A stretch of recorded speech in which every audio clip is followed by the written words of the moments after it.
আমরা কি আজকে পাবো না নাকি? কেন পাবে না? নাও। দু রকম তরকারি দিয়ে পাবো তো? হ্যাঁ, কটা করে দেবো? দুটো করে দাও, মানে এখন দুটো দাও, তারপর আবার পরে নেবো। ওকে।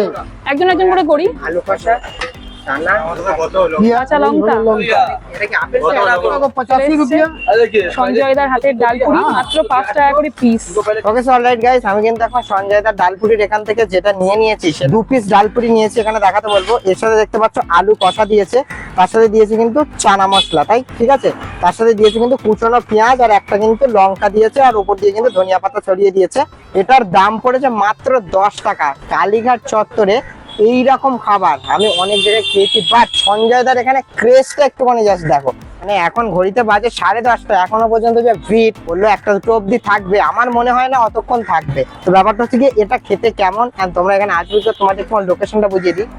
দেখো, তোমরা কালীঘাট মেট্রো স্টেশনে চলে আসবে, 2 নম্বর গেট থেকে বেরিয়ে এই পাশে দেখতে পাচ্ছ কালীঘাট চার্চ, ঠিক তার পাশে কিন্তু এখানে সঞ্জয়দার দোকান। তোমরা অবভিয়াসলি এখানে আসো এবং মাছটা ট্রাই করে দেখো এখানকার ডালপুরিটা, যেটা কিন্তু আমার অসাধারণ লাগে। তো চলো এটা খেয়ে নিয়ে ব্যাক করছি।